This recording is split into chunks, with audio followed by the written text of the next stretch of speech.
നമ്മുടെ ഈ ഒരു സ്റ്റുഡിയോ വന്നിട്ട് ആദ്യമായിട്ട് വരുന്നവരിൽ ഒരു ഡോക്ടർ ഉണ്ടാവണം എന്ന് നമുക്ക് നിർബന്ധമുണ്ടായിരുന്നു. അപ്പൊ അത്തരത്തിൽ നമുക്കൊരു ഡോക്ടറെ കിട്ടിയിരിക്കുകയാണ്. നമ്മുടെ തൃശ്ശൂര് പ്രാക്ടീസ് ചെയ്യുന്ന നമ്മുടെ നാട്ടുകാരി അഞ്ജു മിഥുൻ. അപ്പൊ ഒരുപാട് വിശേഷങ്ങൾ നമുക്ക് ചോദിക്കാനുണ്ട്. ഇപ്പോഴും മനസ്സിലാക്കാൻ കഴിയുന്നത് ഒരു പഞ്ചസാര ഗുളിക കുട്ടികൾക്കുള്ള അസുഖങ്ങൾക്ക് അല്ലെങ്കിൽ സൈഡ് എഫക്റ്റ് ഇല്ലാത്ത മരുന്നുകൾ ലഭ്യമാവുന്ന ഒരു ശാഖയാണ് ഹോമിയോ എന്നുള്ളതാണ്.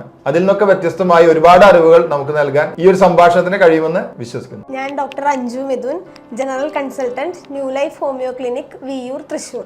ഞാൻ ഇപ്പോൾ 5 വർഷമായിട്ട് ഡോക്ടർ പി രാധാകൃഷ്ണൻ സാറിന്റെ ക്ലിനിക്കിലാണ് വർക്ക് ചെയ്യണത്. എന്താണ് ഈ പഞ്ചസാര ഗുളിക എന്നൊക്കെ അറിയപ്പെടുന്ന, എന്താണ് ഇതിന്റെ ഒരു മെക്കാനിസം, എങ്ങനെയാണ് ഇത് വർക്ക് ചെയ്യുന്നത്? അതായത് നമ്മൾ ആളുകൾക്ക് മധുരമുള്ള മരുന്ന് കൊടുക്കാൻ വേണ്ടി മാത്രം ഈ പഞ്ചസാര ഗുളിക നമുക്ക് ജസ്റ്റ് ഒരു വെഹിക്കിളായിട്ട് മാത്രമാണ് നമ്മൾ ഉപയോഗിക്കുന്നത്. അതിൽ ഓരോ ഗുളികയിലും നമ്മൾ ഒറ്റിക്കുന്ന മരുന്ന് വ്യത്യസ്തമാണ്. പക്ഷെ ആളുകൾക്ക് പൊതുവായൊരു ധാരണ ഉണ്ട് എല്ലാം ഒരു മരുന്നാണ് കൊടുക്കണേന്ന്. പക്ഷെ നമ്മൾ അതിൽ പല പല മരുന്നുകളാണ് അതിൽ യൂസ് ചെയ്യുന്നത്. ഈ ഗുളിക മാത്രം കോമൺ ആയിട്ടുള്ളതാണ്, അതിന് മെഡിസിനൽ പ്രോപ്പർട്ടീസ് ഒന്നും തന്നെ ഇല്ല. അപ്പൊ ഈ ഗുളിക കിട്ടുന്നത് ഗുളിക വേറെ കിട്ടും.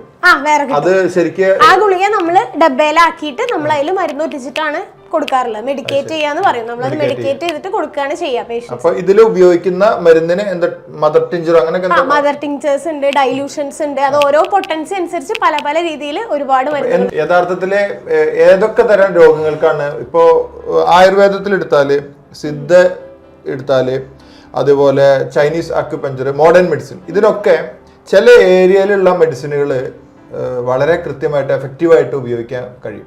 ഇപ്പൊ ആയുർവേദത്തിലെ പല മെഡിസിനുകളും ചിലത് പരാജയമായിരിക്കാം, ചിലതില് ആയുർവേദത്തിൽ മാത്രമേ ഉള്ളൂ എന്ന് പറയും, ചിലത് മോഡേൺ മെഡിസിൻ മാത്രമേ ഉള്ളൂ. ഇപ്പൊ ഒരു ഓപ്പറേഷനൊക്കെ വന്നു കഴിഞ്ഞാൽ നമുക്ക് മോഡേൺ മെഡിസിൻ മാത്രമാണ് ആശ്രയിക്കേണ്ടാവുള്ളൂ. അത് എല്ലാവർക്കും അറിയാം. അപ്പൊ ഇത്തരത്തില് യുണീക്കായിട്ടുള്ള ഒരു ക്യൂറിങ് മെത്തേഡ് ഏത് ഇതിനാണ് കണ്ടിട്ടുള്ളത്? ഏത് തരം അസുഖങ്ങൾക്കാണ് ശരിക്കും കൂടുതൽ ആളുകൾ വരുന്നതും ഒരു ഡോക്ടർ എന്നുള്ള നിലയ്ക്ക് എഫക്റ്റീവായിട്ട് കണ്ടിട്ടുള്ള ഇത്രയും കാലത്തെ പ്രാക്ടീസിനിടയ്ക്ക് കൃത്യമായി കണ്ടിട്ടുള്ള ഏതാണ്? നമ്മുടെ ഹോമിയോപ്പതി എന്ന് പറഞ്ഞാൽ അതിന്റെ സാധ്യതകൾ എന്ന് പറഞ്ഞാൽ എനിക്ക് തോന്നുന്നു ഇപ്പോൾ നമ്മുടെ സൊസൈറ്റിയിൽ അത്രത്തോളം അറിയില്ല. അതിന്റെ സാധ്യതകളെ പറ്റി ആളുകൾക്ക് അറിഞ്ഞാൽ നമുക്ക് എല്ലാ അസുഖങ്ങളും വ്യക്തമായും കറക്റ്റായിട്ടും നമുക്ക് ട്രീറ്റ്മെന്റുകൾ ഉണ്ട്. ഇപ്പം ഞാൻ പറയുകയാണെങ്കിൽ നമുക്ക് പെട്ടെന്ന് ഇടയ്ക്കിടയ്ക്ക് വന്നു പോകുന്ന അസുഖങ്ങളെ ഞങ്ങൾ അക്യൂട്ട് ഡിസീസ് എന്ന് പറയും.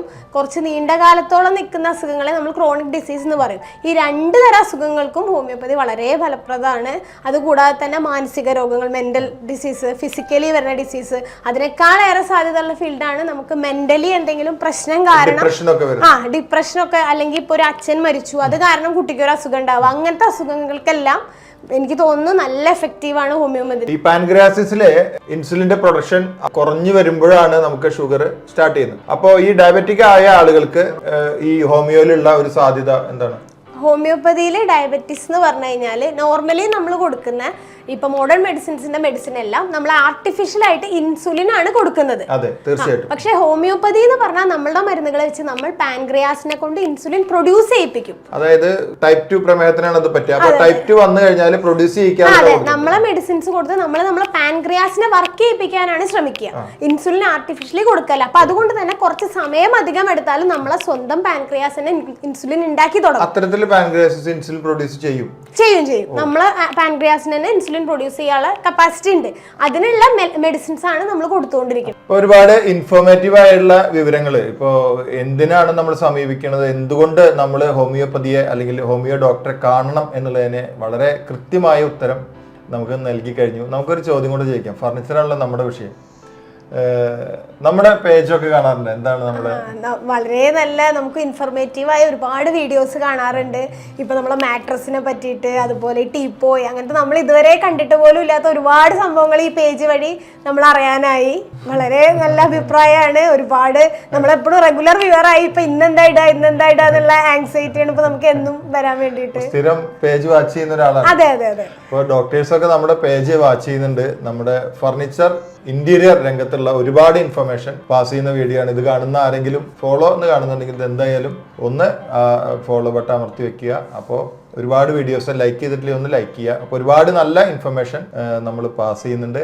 എന്തായാലും ഒരുപാട് കാര്യങ്ങൾ നമ്മളോട് പറഞ്ഞു തന്ന അഞ്ജു മിഥുനെ നമ്മുടെ ഈ പേജിന്റെ വക ഒരുപാട് നന്ദി.